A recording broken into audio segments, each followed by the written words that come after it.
just sort of being with ponies and just living in a world where my... Camilla has quietly stirred a storm around Prince Louis, leaving Catherine shaken to her core. What started as small gestures has escalated, creating tension in the family that no one expected. Whispers of unease echo through royal corridors, as even Louis seems unsettled by the unexpected attention. She crossed a line this time, a source revealed. The usually calm Catherine now struggles to keep her composure, hinting at cracks in royal harmony. As the palace braces for what comes next, one question lingers. How will this affect the family forever? Join us as we find out. The incident that changed everything. Catherine, Princess of Wales, has always been known for her gentle yet fiercely protective approach to motherhood. From the moment Prince George was born in 2013, she made it clear that her children would be raised with a careful balance of royal duty and childhood normalcy. She has fought quietly but determinedly to shield Prince George, Princess Charlotte, and Prince Louis from the overwhelming pressures of royal life, at least until they are old enough to understand their roles. Her protective instincts are not born from paranoia or distrust, but from a deep maternal love that prioritizes her children's emotional well-being above all else. She remembers the stories William shared about his own childhood, the cameras that followed him everywhere, the expectations that weighed on his small shoulders. Catherine has vowed that her children will have something different, something better. They will know laughter before duty, play before protocol, and security before scrutiny. In early December of 2024, the Wales family traveled to Balmoral Castle for what was meant to be a peaceful pre-Christmas gathering. The Scottish estate, with its sprawling grounds and sense of seclusion, has always been a sanctuary for the royal family. Catherine had been looking forward to this visit, especially after the challenging years she had endured with her health struggles. She wanted the quiet, the space, and the chance to simply be a mother without the constant glare of public attention. The children were excited too. 6-year-old Prince Louis, in particular, had been bouncing with energy during the journey, chattering about the adventures he hoped to have in the Scottish countryside. His innocent enthusiasm had brought a smile to Catherine's face, a reminder of the simple joys that had sustained her through darker moments. The first 2 days at Balmoral passed pleasantly enough. The family enjoyed long walks, cozy evenings by the fire, and the kind of togetherness that their busy schedules rarely allowed. King Charles seemed particularly pleased to have his grandchildren around, and even Camilla appeared to be in good spirits, engaging with the children during meals and afternoon tea. Catherine watched these interactions carefully, as she always did, but she saw nothing that immediately concerned her. William was relaxed, the children were happy, and for a brief moment, everything felt right with the world. On the third day, however, something shifted. Catherine had been resting in the afternoon, still managing her energy carefully as part of her recovery, when Camilla offered to take Prince Louis for a walk around the estate grounds. William had been with his father discussing some matter of royal business, and Charlotte and George were occupied with their own activities. Catherine hesitated for just a moment, that instinctive maternal caution rising in her chest, but she reminded herself that this was family. Camilla was the queen consort, the king's wife, and Louis's step-grandmother. Surely a simple walk would be harmless. She agreed, asking only that they not be gone too long, as Louis would need to prepare for dinner. They were gone for nearly 2 hours. When they finally returned, Catherine immediately noticed that something was wrong with her youngest son. Prince Louis, usually so animated and chatty, was unusually quiet. His small face seemed troubled, his eyes not quite meeting hers when she knelt down to greet him. He went through the motions of answering her questions about the walk, offering brief, polite responses that lacked his typical enthusiasm. When she asked if he had fun, he simply nodded and asked if he could go to his room. Catherine felt a chill run through her body, that unmistakable maternal instinct that tells a mother when something has upset her child. She let him go, but her mind was racing. She looked at Camilla, searching the older woman's face for some explanation, some clue as to what had happened during those 2 hours. Camilla smiled pleasantly and remarked that Louis was a delightful child, then excused herself to freshen up before dinner. The casual dismissal only deepened Catherine's concern. She found William immediately and pulled him aside, her voice low but urgent. Something had happened on that walk. Something had been said or done that had affected their son. William, protective of his children just as Catherine was, promised to speak with Louis after dinner, to get to the bottom of whatever was troubling him. That evening, as Catherine tucked Louis into bed, she tried again to reach him. She sat on the edge of his bed, stroking his hair the way she had done since he was a baby, and gently asked if anything had upset him during his walk with Camilla. Louis was quiet for a long moment, his small fingers fidgeting with the edge of his blanket. Then, in a voice so soft she almost missed it, he said something that made Catherine's heart drop. He told her that Camilla had talked to him about being a royal, about duties and responsibilities, about how he wanted to understand that life would be different for him than for other children. She had told him that fun and games were fine for now, but soon he would need to start thinking about what it meant to be a prince, about the sacrifices he would have to make, about how his mother and father were sometimes too soft in their approach. Catherine had faced many challenges since marrying into the royal family, but this felt different. This felt like a threat to everything she had been fighting to protect: her children's innocence, their childhood, their sense of security in a world that would eventually demand so much from them. And she knew, standing in that cold hallway with William's hand in hers, that this was a fight she could not afford to lose. Camilla's pattern of boundary crossing. The incident at Balmoral on December 2024 was not an isolated event. As Catherine reflected on the years since Camilla had become Queen Consort following Queen Elizabeth's death in September 2022, she began to see a pattern that she had perhaps been too willing to overlook. There had been other moments, other instances where Camilla had crossed subtle boundaries when it came to William's children. Catherine had dismissed them at the time, chalking them up to generational differences or the complexities of blended family dynamics. But now, with Louis's distressed face fresh in her mind, those earlier incidents took on a new significance. They were not random occurrences. They were part of a larger approach, a philosophy about royal child-rearing that fundamentally conflicted with the one Catherine and William had worked so hard to establish. Camilla's relationship with her step-grandchildren had always been complicated. She was not their biological grandmother, a fact that everyone was acutely aware of even if it was rarely spoken aloud. Princess Diana, William and Harry's mother, had passed away in 1997, long before George, Charlotte, and Louis were born. The children had never known her, yet her presence lingered in every family gathering, every public appearance, every discussion about how the Wales children should be raised. Catherine had always been respectful of Diana's memory, understanding that William carried his mother's loss with him every day. She had also tried to be gracious toward Camilla, recognizing that the older woman had her own difficult journey to acceptance within the royal family. For years, Camilla had been vilified by the press and public as the woman who had contributed to the breakdown of Charles and Diana's marriage.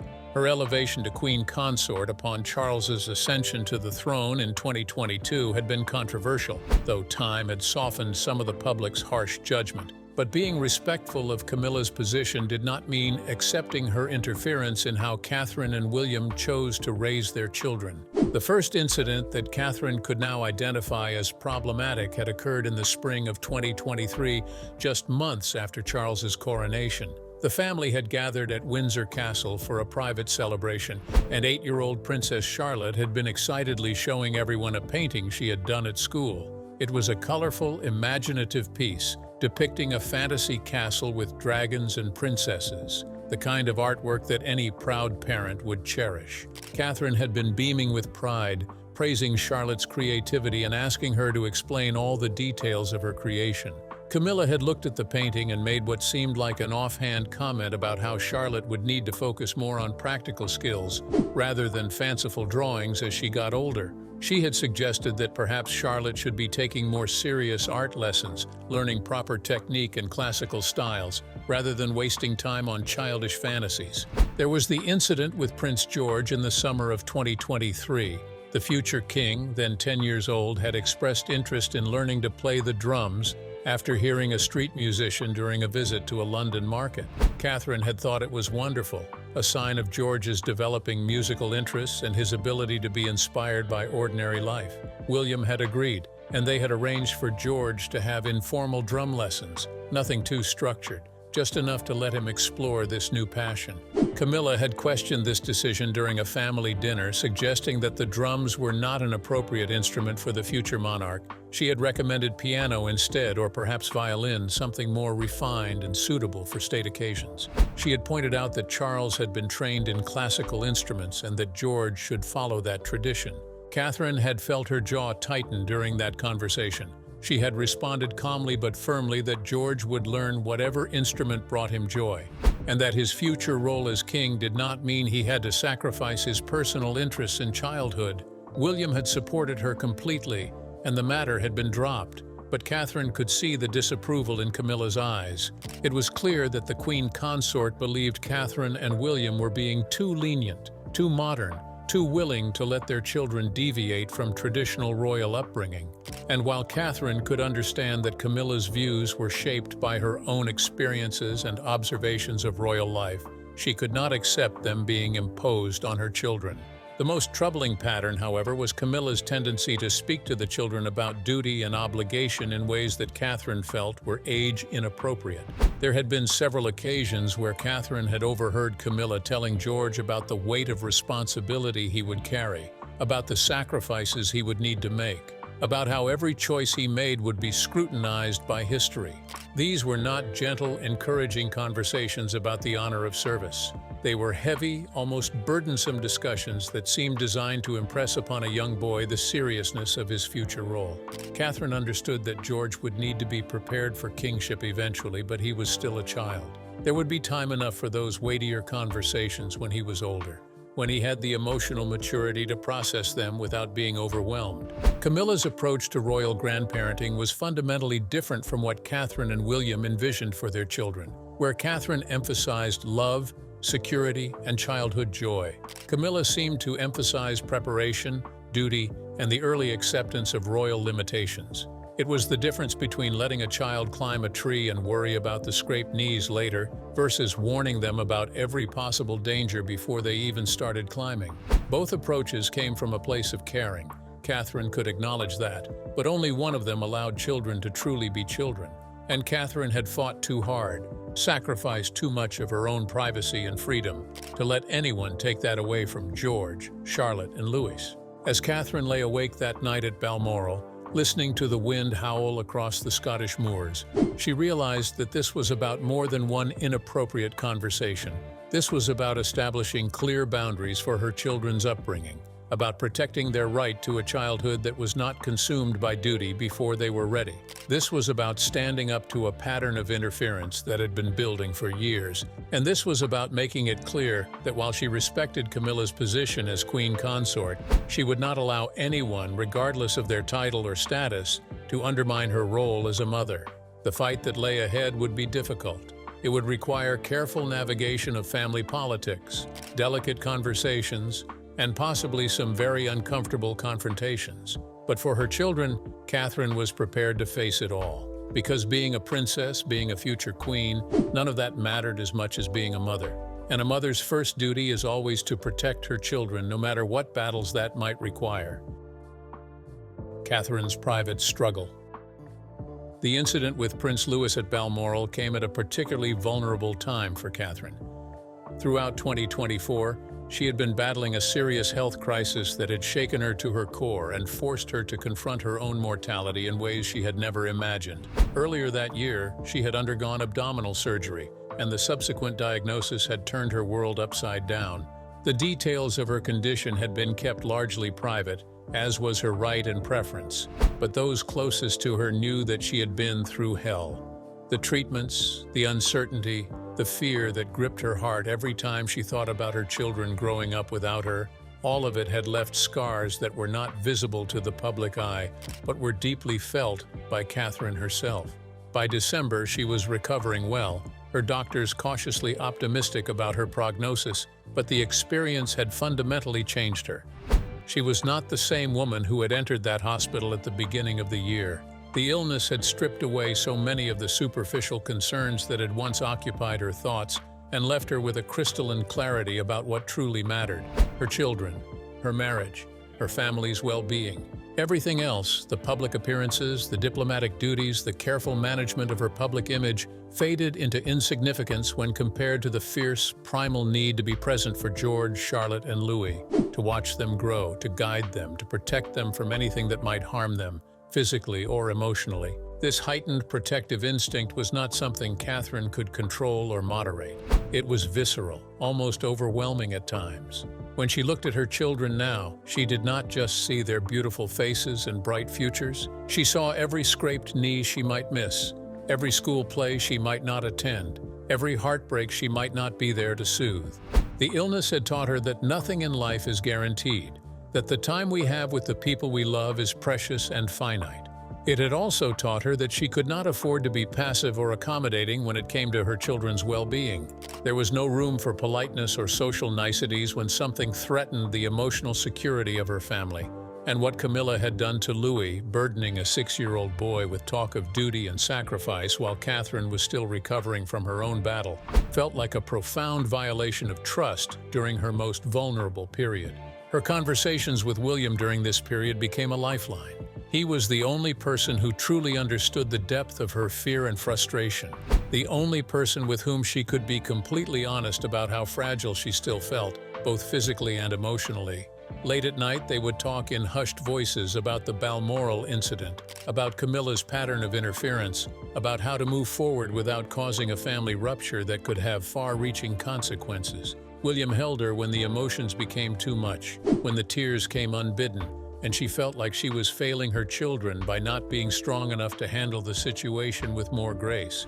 He reminded her that she was the strongest person he knew, that she had survived something that would have broken many others, and that her instincts as a mother were sound and right. But William also had his own concerns, his own complicated feelings about confronting his stepmother and potentially damaging his relationship with his father. Catherine could see the tension in his face, the way his jaw clenched when they discussed what should be done. He was torn between supporting his wife, which he absolutely wanted to do, and maintaining peace within the family. The monarchy relied on a unified front, especially in these uncertain times when public opinion about the royals was more divided than ever. A public rift between the king's household and the Wales household would be disastrous, and yet how could they remain silent when their children's emotional well-being was at stake? These conversations often ended without resolution, both of them exhausted from the circular arguments and the weight of responsibility they carried. The emotional toll of navigating these family politics while still recovering from her illness began to show in ways that Catherine tried desperately to hide from everyone except William. She found herself crying more easily, feeling overwhelmed by situations that she would have handled with calm diplomacy just a year earlier.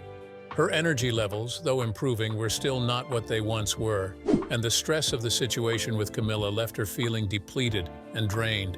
She tried to maintain her composure during family gatherings, tried to smile and make pleasant conversation, but inside she felt like she was barely holding herself together. The performative aspect of royal life, which had always been challenging, now felt almost unbearable.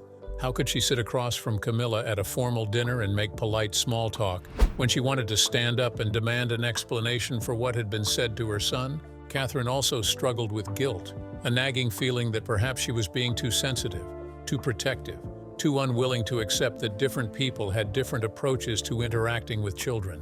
Maybe her illness had made her paranoid and overprotective. Maybe she was projecting her own fears onto innocent interactions. Maybe Camilla had simply been trying to prepare Louis for his future in her own well-meaning way, however misguided. These doubts would creep in during her weakest moments, usually late at night or during the quiet hours of the afternoon when she was supposed to be resting, but found her mind churning instead. But then she would remember Louis's face, the confusion and worry in his eyes, and the doubt would evaporate. No, her instincts were right.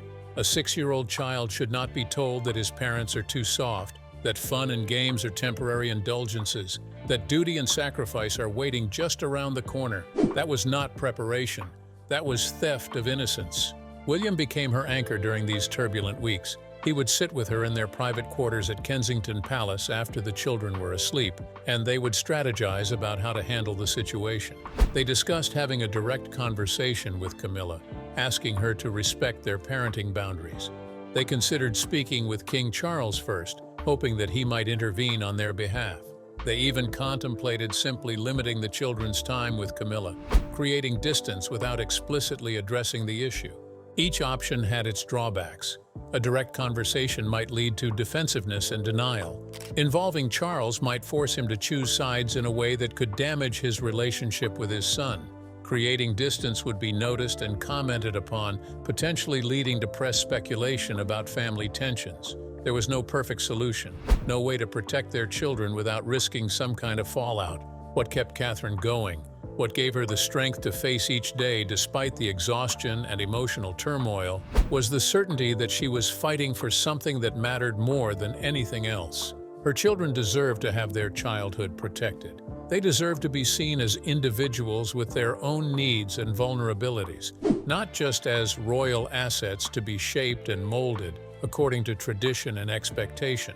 They deserved to have parents who would stand up for them, even when doing so was difficult and uncomfortable. Catherine had not survived her health crisis only to fail her children in this crucial moment. She had been given a second chance at life, and she was determined to use it to ensure that George, Charlotte, and Louis had the kind of childhood they deserved, one filled with love, security, and the freedom to simply be children for as long as possible. As December drew to a close and the family prepared to return to their various residences after the Christmas season, Catherine made a silent promise to herself. She would not let this situation continue unaddressed. She would find a way to set clear boundaries with Camilla, regardless of how uncomfortable those conversations might be. She would protect her children from anyone who sought to burden them with adult concerns before they were ready. And she would do it with the grace and dignity expected of a Princess of Wales, but also with the fierce determination of a mother who had looked death in the face and come back fighting. The vulnerability she felt, the lingering effects of her illness, the emotional exhaustion of the past year, none of it would stop her from doing what wanted to be done. Because being vulnerable did not mean being weak, and being diplomatic did not mean being silent. Catherine had learned that lesson the hard way, and she was ready to put it into practice. William's impossible position. William, Prince of Wales, found himself in a position that no son should have to navigate. On one side stood his wife, the woman he loved more than anything, the mother of his children who was still recovering from a serious illness and who was rightfully concerned about their children's emotional well-being. On the other side stood his stepmother, who was now Queen Consort, married to his father the king, and who genuinely believed she was helping to prepare the Wales children for their royal futures. William understood both perspectives, could see the good intentions on both sides, and yet he knew that understanding was not enough. He had to make a choice about where his loyalty ultimately lay, and while intellectually that choice was simple, his wife and children came first. Emotionally and politically, it was far more complicated than he wished it could be. William's relationship with Camilla had never been easy. For years after his mother Diana's death in 1997, he had struggled to accept his father's relationship with the woman who had been part of the reason his parents' marriage had fallen apart. He had been just 15 years old when his mother passed away, old enough to understand the complexities of his parents' troubled relationship, but young enough to still feel the raw pain of loss without the maturity to fully process it. His brother Harry had shared that pain, and for many years the two of them had been united in their wariness of Camilla. But time had a way of softening even the sharpest edges of grief and resentment. As William grew into adulthood, as he found his own happiness with Catherine, he had gradually made peace with his father's choice. He had accepted Camilla into his life, attended her wedding to Charles in 2005, and watched her slowly earn a place within the family. By the time Charles became king in September 2022, William had genuinely come to respect Camilla for the support she had given his father and the dignified way she had handled decades of public scrutiny and criticism. She had made his father happy in ways that Diana never could have, not because Diana was lacking, but because some people are simply not meant to be together. William understood that now. He had even defended Camilla on occasion when friends or distant family members made cutting remarks about her past. So the idea of confronting her now, of telling her that she had overstepped with Louis, felt like a betrayal of the progress they had made in their relationship. It felt like reopening old wounds that had finally begun to heal. But then William would think about his own childhood and his resolve would strengthen. He remembered what it felt like to be a young boy thrust into the spotlight, to have cameras following his every move, to feel the weight of expectation pressing down on shoulders that were too small to bear it. He remembered walking behind his mother's coffin at age 15 while millions of people watched, remembered the suffocating sense of duty that had told him he could not cry, could not show weakness, could not be anything other than a stoic young prince grieving in public. He remembered the years of therapy he had wanted as an adult to process that trauma, to understand that he had been asked to do something that no child should ever have to do, and he had vowed long before he became a father himself that his own children would be protected from that kind of exposure for as long as possible. That was why he and Catherine had fought so hard to give George, Charlotte, and Louis a relatively normal childhood. They attended a regular school, not a palace-based education. They had playdates with non-royal children. They were encouraged to pursue their own interests rather than being molded into predetermined roles. William knew that eventually his children would have to step into the public eye, would have to accept the duties and responsibilities that came with their positions. George especially would one day carry the weight of the crown, but that day did not need to be today or tomorrow or even next year. They were still so young, still innocent, still deserving of a childhood that was not consumed by royal obligation. And if that meant confronting Camilla about her interference, then so be it. The conversation William wanted to have with his stepmother weighed on him constantly. He rehearsed it in his mind during meetings, during public appearances, during the quiet moments when he should have been relaxing. How did he broach the subject without sounding accusatory? How did he make her understand that her comments to Louis were harmful without implying that she had malicious intent? How did he set boundaries for the future without damaging the fragile peace that existed within the family? These questions haunted him, and there were no easy answers. He consulted with Catherine frequently, drawing strength from her certainty even when he felt unsure himself. She reminded him that they were Louis's parents, that they had every right to dictate how their children were spoken to about royal life. She reminded him that protecting their children was more important than preserving family harmony if the two were in conflict. William also had to consider his father's position in all of this. King Charles adored Camilla, relied on her for support and companionship, and would undoubtedly feel torn if William came to him with complaints about his wife's behavior. Charles had waited so long to be king, had endured decades of criticism and impatience from a public that wondered if he would ever ascend to the throne.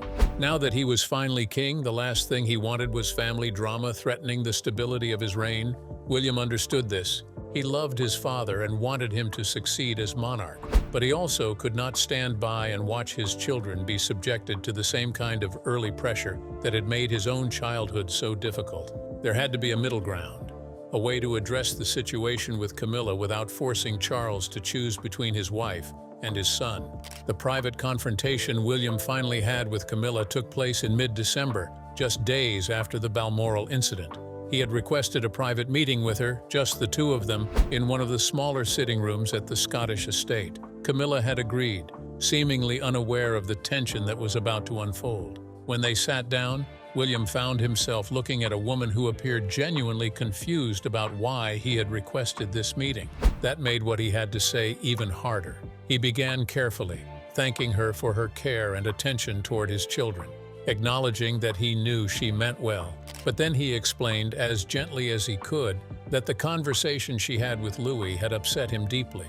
He told her that 6 years old was too young for discussions about duty and sacrifice, that he and Catherine had a specific plan for when and how they would introduce those concepts to their children. Camilla's reaction was not what William had expected. She did not become defensive or angry. Instead, she seemed genuinely surprised that her words had caused distress. She explained that she had simply been trying to help Louis understand his special role in the family, that she thought he was old enough to begin hearing about what being a prince meant. She pointed out that William himself had been aware of his role from a very young age, as had Charles before him. It was the way things had always been done in the royal family. William felt his frustration rising as he listened to her justifications. Yes, he had been aware of his role from a young age, and yes, it had damaged him in ways that had taken years to repair. That was precisely why he and Catherine were doing things differently.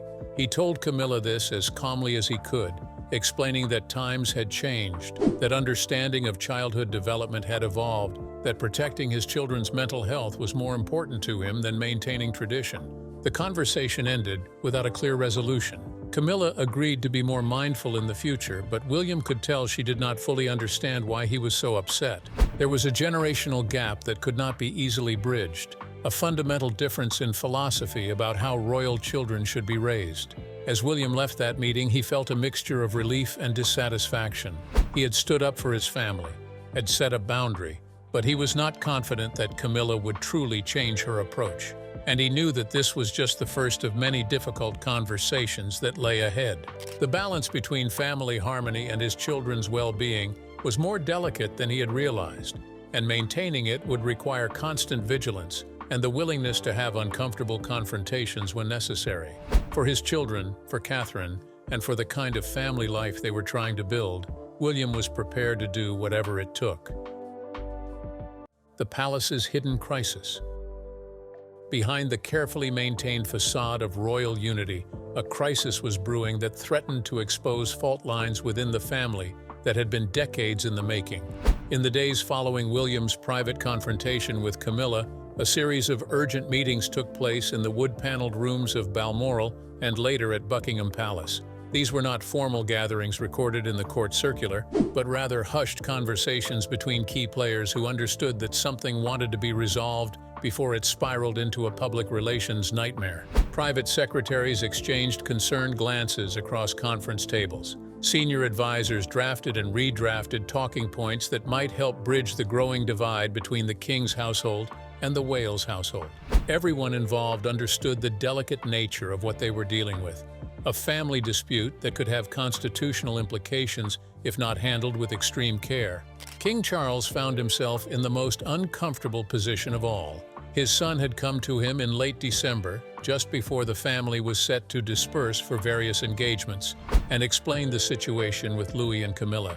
Charles had listened, his face betraying the internal conflict he felt. On one hand, he understood William's protective instincts as a father. He himself had experienced the pressures of early royal training and could acknowledge that perhaps some aspects of traditional upbringing had been unnecessarily harsh. On the other hand, Camilla was his wife, his partner, the woman who had stood by him through countless storms. She had not acted with malicious intent. She had simply been trying to help in the way she thought best. How could he tell her she was wrong without undermining her position as queen consort? How could he support William without betraying Camilla? The king, who had waited so long to reign, now found his first year on the throne complicated by family dynamics that no amount of constitutional expertise could resolve. The palace staff had noticed the tension long before the principals involved were willing to acknowledge it openly. Household members who had served the family for years observed the strained interactions at formal dinners, the way Catherine's smile never quite reached her eyes when Camilla was in the room, the manner in which William positioned himself physically between his children and his stepmother during family photographs. Whispered conversations took place in palace corridors, with staff members expressing concern about what this rift might mean for the future. Some of the older retainers, those who had served during the turbulent years of Charles and Diana's marriage, felt a disturbing sense of déjà vu. They had seen what happened when royal family conflicts were left to fester, how private pain could become public spectacle, how the institution itself could be damaged by personal grievances. They urged their superiors to find a resolution quickly, before the press caught wind of the discord. The most heartbreaking aspect of this hidden crisis was its impact on Prince Louis himself, the bright, energetic 6-year-old who had bounced into Balmoral full of excitement had become noticeably quieter in the weeks following his walk with Camilla. Catherine noticed that he was more clingy than usual, often asking if he was being a good boy, if he was making her proud, if he was doing what princes were supposed to do.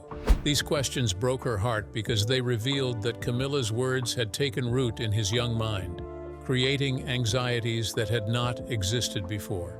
Louis began having trouble sleeping, waking in the night with worries he could not quite articulate. His teachers at school reported that he seemed less engaged in class, more withdrawn during playtime. The confident little boy who had stolen hearts at the Queen's Platinum Jubilee in 2022 was struggling with concepts of duty and expectation that his 6-year-old brain simply was not equipped to process. And that, more than anything else, convinced both Catherine and William that they had been right to confront the situation, regardless of the family turmoil it had caused. Catherine's stand and the future. By early January of 2025, Catherine had made her decision. The weeks of private anguish, the endless conversations with William, the sleepless nights worrying about Louis, all of it had crystallized into a clear resolve. She would establish firm, non-negotiable boundaries regarding her children's interactions with anyone who could not respect her and William's parenting philosophy. This was not about punishing Camilla or creating permanent division within the family. This was about protecting George, Charlotte, and Louis from influences that could harm their emotional development. Catherine understood that this stand might be perceived as dramatic or overprotective by some, but she no longer cared about those perceptions. Her children's well-being was more important than maintaining a comfortable status quo or avoiding difficult conversations. She had survived a health crisis that had taught her what truly mattered in life, and she was not going to waste her second chance by being passive about her children's needs. The turning point conversation that changed everything took place in mid-January at Kensington Palace. Catherine had requested a meeting with King Charles without Camilla present to discuss the situation directly. It was an unusual request, one that raised eyebrows among palace staff, but Charles agreed. When they sat down in Catherine's private sitting room, she spoke with a clarity and firmness that surprised even herself. She explained to her father-in-law that while she respected Camilla and appreciated her position as queen consort, she could not allow anyone to undermine her authority as a mother or to speak to her children about royal duty in ways that caused them distress. She reminded Charles that he had publicly stated his support for William and Catherine's modern approach to parenting, and that she was now asking him to support them in a more concrete way by ensuring that Camilla understood and respected their boundaries. Catherine made it clear that this was not negotiable. If Camilla could not agree to let Catherine and William guide their children's understanding of royal life according to their own timeline and methods, then time with the children would need to be supervised or limited. Charles listened, and to his credit, he did not dismiss Catherine's concerns or rush to defend Camilla. He acknowledged that perhaps his wife had been overzealous in her attempts to help, and he promised to speak with her about respecting Catherine and William's wishes. He also agreed to Catherine's request for new protocols regarding the children's interactions with extended family members. These protocols, quietly implemented in the weeks that followed, established clear guidelines. No discussions of royal duty, obligation, or future roles with any of the children without Catherine or William present. No criticism of Catherine and William's parenting choices, either to the children or in their hearing, and an understanding that if these boundaries were crossed, there would be immediate and direct communication about the issue rather than letting resentment build silently. These were not punitive measures, but rather protective frameworks designed to ensure that George, Charlotte, and Louis could continue to enjoy their childhood without premature burdens being placed upon them. The incident with Camilla and Prince Louis has fundamentally reshaped how the Wales family approaches royal duties and family relationships. Catherine and William have become even more intentional about controlling their children's exposure to royal life, carefully curating which events they attend and how much time they spend in formal palace settings. They have also strengthened their alliance with each other, presenting a united front on all matters relating to the children that leaves no room for outside interference. The experience has taught them that protecting their family sometimes means being willing to create uncomfortable tensions with people they care about, and that prioritizing their children's emotional health over institutional expectations is not just acceptable, but necessary. As they move forward into 2025 and beyond, they do so with a clearer understanding of their values and a stronger commitment to raising their children on their own terms, regardless of tradition or pressure from well-meaning but misguided relatives.